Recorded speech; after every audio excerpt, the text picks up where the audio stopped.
আজ মহালয়া অর্থাৎ পিতৃপক্ষের অবসান এবং দেবী পক্ষের সূচনা।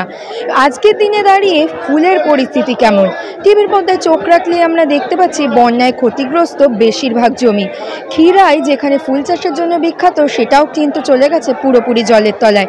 আজ সেই পরিস্থিতি জানতে আমরা চলে এসেছি উত্তর ২৪ পরগনা জেলার ঠাকুরনগর ফুল মার্কেটে, যেখানে প্রচুর পরিমাণে ফুলের পাশাপাশি পুজোর কাজে ব্যবহৃত বিভিন্ন পাতা যেমন তুলসী পাতা, বেলপাতা সহ বিভিন্ন পুজোর সামগ্রী অর্থাৎ এই ধরনের ফুল কিন্তু এখানে বিক্রি হয়। কিন্তু টিভির পর্দায় চোখ রাখলে আমরা দেখতে পাচ্ছি পশ্চিমবঙ্গের বেশিরভাগ জমি জলের তলায়। সেক্ষেত্রে ক্ষতিগ্রস্ত হয়েছেন কৃষকরা, আর কৃষকরা ক্ষতিগ্রস্ত হওয়া মানে কিন্তু এবছর পুজোর সময় টান পড়বে ফুলের দাম কেমন থাকবে সেটা কিন্তু জানতেই আজ আমরা এখানে চলে এসেছি। আজ আপনাদের সঙ্গে আমি দেবস্মিতা। কৃষি বার্তা আপনাদের সকলকে জানাই স্বাগত। আমরা এই ঠাকুরনগর ফুল মার্কেটের পরিস্থিতিটা ঠিক কীরকম সেটা আপনাদের সামনে তুলে ধরবো। চলুন তবে বিস্তারিত তথ্য জেনে নেওয়া যাক।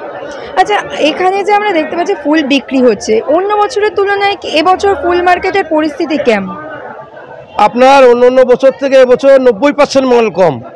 যেখানে 100% মাল পুজোর সময় হয় সেখানে 90% মাল কম। তারা আপনি বুঝতে পারছেন তো। গতবার 100 টাকা 80 টাকা বাজার ছিল, সেখানে এবছর দাঁড়িয়ে 120 টাকা 150 টাকা। পুজোর এখনও হচ্ছে 7 দিন বাকি। পুজোর সময় 2 থেকে 250 টাকা কেজি গাঁদা হবে। তারপরে বিশেষ করে দুর্গাপূজায় যে জিনিসটা নাম্বার 1 লাগে সেটা হচ্ছে পদ্মটা টোটালি আমাদের পশ্চিমবাংলার ভিতরে বীরভূমে চাষ হয়, সেখানেও বন্যা। সেখানে দাঁড়িয়ে পদ্ম ছিল গত বছর 30 টাকা 35 টাকা পিস। এবছর আপনি ধরে রাখুন ম্যাক্সিমাম 40-45 টাকা 50 টাকা পিস মানুষের কিনতে হবে। আজকে তো মহালয়া, গাঁদা ফুলের দাম আজকে কেমন যাচ্ছে? গাঁদা ফুলটা আজকে 120 টাকার থেকে 150 টাকা আছে। আর আপনি ধরে রাখুন এক সপ্তাহ পরে 2 থেকে 250 টাকা কিলো হয়ে যাবে। আচ্ছা, আর এখানে আমরা তুলসী পাতা বেলপাতাও দেখতে পাচ্ছি। বন্যায় কি কোনোভাবে তুলসী গাছের উপর ক্ষতিগ্রস্ত হয়েছে? আপনার এই হচ্ছে বেলপাতায় খুব একটা প্রভাব পড়েনি, সম্পূর্ণ প্রভাব পড়েছে তুলসী পাতা। যেখানে 1 টাকা বান্ডিল ছিল সেখানে 15 টাকা বান্ডিল। তুলসী গাছ 1000-এর ভিতরে দেখা যাচ্ছে 50 জনের বেঁচে আছে, 950 জনেরই গাছ মারা গেছে। তুলসী পাতায় টোটালি পুজোর সময় মানুষ পাবে কিনা সঠিক বলতে পারবো না। আচ্ছা, আর প্রতি বছর যে পরিমাণ বিক্রেতা ফুল বিক্রি করতে আসে, এবছর তো তাদের অনেকের জমি ক্ষতিগ্রস্ত হয়েছে, তারা কি সেই সংখ্যাটা একই রয়েছে প্রতি বছরের মতো? আপনি ধরুন গত বছর 1000 জন এসছে ফুল বিক্রি করতে, এবছর আছে 50 জনা, এরকম পরিস্থিতি। মানে 10,000 লোকে যেখানে আছে রেগুলার আমাদের ঠাকুরনগরে মানুষ আসে, সেখানে দেখা যাচ্ছে 1000-1500 মানুষ আসছে। 8000 আছে, 8500 লোক মানুষ আসতে পারছে না।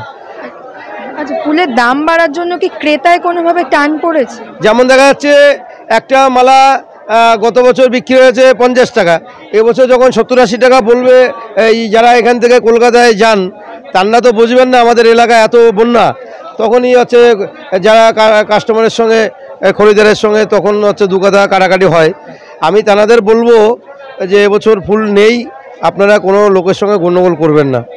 একজন ক্রেতার সঙ্গে কথা বলে জেনে নেব অন্য বছরের তুলনায় এবছর পরিস্থিতিটা ঠিক কেমন। আচ্ছা, আপনি প্রতি বছর এখানে ফুল বিক্রি করেন? হ্যাঁ, প্রতি বছরই করি। আচ্ছা, এবছর পরিস্থিতিটা কতটা আলাদা? এবছর আমার 2 কুইন্টাল 2.5 কুইন্টাল করে মাল হচ্ছিল, সেই জায়গায় এখন 30-35 কেজি করে হচ্ছে। হ্যাঁ, গাঁদা ফুলের চাষি করি। আপনার এখানে যে বন্যায় ক্ষতিগ্রস্ত হয়েছে প্রবল বৃষ্টিতে, আপনার জমিতে কতটা ক্ষতিগ্রস্ত? আমার জমিতে মোটামুটি 1.5 বিঘে জমি জলের তলায়, আর এই 10 কাঠা একটু উপরে আছে, উপরে রয়েছে আর কি। আচ্ছা, অন্যবার কেমন দামে বিক্রি করেন আর এবছর আজকে মহালয়ার দিন কেমন দামে বিক্রি করেন? গেল বছর বিক্রি করেছি 30 থেকে 35 টাকা, আর এই বছর 100-120 টাকা। আর এখন আজকে তো মহালয়া এই দামে বিক্রি হচ্ছে, পুজোর সময় দামটা কি যাবে? পুজোর সময় আমাদের ধারণা 200 টাকা হতে পারে। আপনার নাম? গৌতম দাস। আপনি ফুল চাষ করেন? আমি ফুল চাষ করি। এবছর বেলপাতার চাহিদা এবছর কি প্রতি বছর মতো রয়েছে? না, এবছর আরো খারাপ। দাম কি যাচ্ছে? দাম একই আছে, তোমার চাহিদাটা কম। আচ্ছা, আপনি বেলপাতা বিক্রি করেন এখানে? হ্যাঁ। এবছর ক্রেতার পরিমাণ কেমন দেখতে পাচ্ছেন? আজ তো মহালয়া। বেচা কিনে সেই ভালো নাই। আজকে যে বুধবার, যে হিসেবে বেচা কিনে হওয়ার কথা সেই হিসেবে বেচা কিনে নাই। আমার নাম কালু বারোই। আপনারা শুনে নিলেন অন্য বছরের তুলনায় কিন্তু এবছর ঠাকুরনগর ফুল মার্কেটের পরিস্থিতি যথেষ্টই খারাপ, কারণ প্রচুর কৃষক যারা চাষের সঙ্গে যুক্ত তারা এই প্রবল বৃষ্টিতে কিন্তু ক্ষতির মুখে পড়েছেন। স্বাভাবিকভাবেই ফুল কম উৎপাদন হওয়ায় অন্য বছরের তুলনায় দামও কিন্তু এবছর থাকবে অনেকটাই বেশি এবং ফুলের যোগানও অনেকটাই কম। এরকম আরও নতুন নতুন তথ্য জানতে অবশ্যই আমাদের কৃষি বার্তা চ্যানেলটিকে সাবস্ক্রাইব করে বেল আইকনটি প্রেস করে রাখুন, যাতে সবার প্রথমে নোটিফিকেশনটি আপনার কাছে পৌঁছে যায়। নমস্কার।